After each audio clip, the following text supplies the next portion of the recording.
We are in the deep tech business, specifically in wireless communications, utilizing some of the newer protocols out there to develop networks that operate independent of Wi-Fi or 5G. These are completely decentralized networks made up of sensors and controls. They're portable, very scalable. So we're very excited about this alternative architecture that can come in and be highly complementary to wireless processes in any environment. All that we've known to date with respect to industrial IoT has been centralized networks, right? A hub and a bunch of spokes, Wi-Fi, 5G, it doesn't matter. And what's happened over 25 years is that protocol still leaves a lot of these buildings, warehouses, job sites uncovered, and wireless is inaccessible. Today, with the advent of BLE Mesh, which is a new standard that came out from the Bluetooth Special Interest Group, we've built an application that sits on top of that allows us to create networks independent of any Wi-Fi or 5G. So in those hard to reach places, tough environments, we can now create wireless networks for people to operate either equipment or assets or machinery, or even track first responders. Where there's no 5G or Wi-Fi, that's where we come in. And it turns out there's a lot of places where wireless is inaccessible. There was world before AWS, right? Amazon Web Services. And if you wanted to have a website or e-commerce, you had to have server farms, in your building or access to them. And that AWS really democratized the ability to have an online presence. I'd like to think that in the next 5 to 10 years that our solution has democratized reliable wireless connectivity and has become as embedded in business as AWS. I know it's a high bar, but we are talking about a massive unmet need now, and we're the only ones answering the bell. So it's a high bar, but I think we can get there. We're a startup.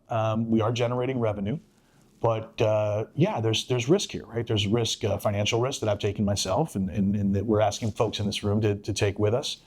But the good news is, 18 months ago compared to now, the risk level went from a 7 to like a 2. Like that's how focusing on the business as a business and not an idea can reduce the risk levels, because now you have paying customers, protected IP, product market fit, and a bright future. When I was 6 years old, I sold seeds and Christmas cards door to door. Does that make me an entrepreneur? I guess, because I really wanted a baseball glove and some other things. Like, you got rewarded. But in all seriousness, I spent 30 plus years in corporate America as a growth strategist, and it wears on you. There are certain things that get in the way of you executing your craft, things like politics, human behaviors. And for me, it was time to go somewhere with a good idea and execute free of those unnecessary distractions. Like any business that you're trying to figure out, is you've got to start, at the ground level. Business success is not about luck. It's about really researching so that you've de-risked all of the unknowns and you have a plan to execute based on facts. That's it. The late great Clayton Christensen was a Harvard Business School professor and lecturer and author and just overall smart guy. And he famously conducted what I'll call the McDonald's milkshake study. And just to cut to the chase, he came up with a concept of what's the job to be done. So for our networks, the job to be done is don't go down, collect data, scale, be portable, self-heal, self-route, be impenetrable, right? That's the job to be done. The McDonald's milkshake story was how do you sell more milkshakes? What's the milkshake's job to be done? Now, we all think it might be a treat after a meal. You might find it hard to believe that 50% of the milkshakes sold are sold before 8 a.m. They're sold to commuters that have at least a 20-minute commute or more. And they're sold to pass time on the commute, to fill them up, and to not get bagel crumbs or donut crumbs or all over their car. That's after exhaustive customer interviews. That's what he found. So early on, we really struggled with, where do we fit in? What is our value proposition? How do we position ourselves? And what we found over time was we were probably overthinking it, in that at the end of the day, these companies, any company, any person wants wireless connectivity to work, period. And the fact that it hasn't been working in these heavy industrial environments allowed us to kind of just stand alone on that and say, we'll be able to connect where you can't today.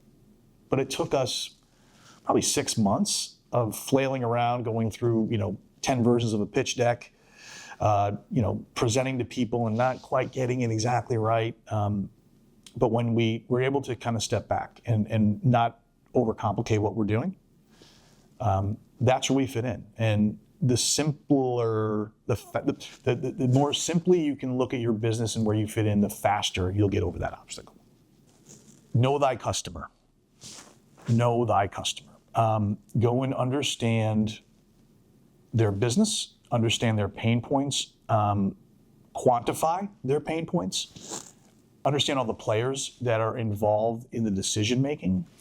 Because when it comes time to get folks to engage your offer, you need to be in the role of an enabler of buying as opposed to a salesperson.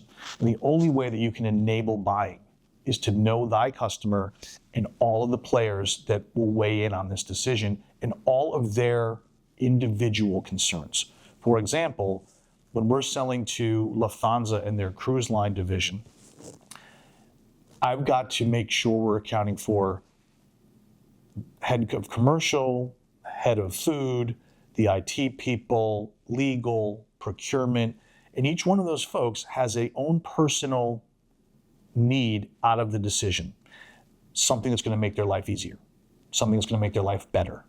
But if I'm not ahead of the game, understanding what legal needs out of this engagement, I'm not understanding my customer as I need to be. So it's not just the industry, it's not just a specific customer, it's the typical players that would evaluate and implement your offering. It's a team sport out there, and I would make sure that folks get to know the team and as well as the company and the pain points that they're suffering from and the impact of those pain points.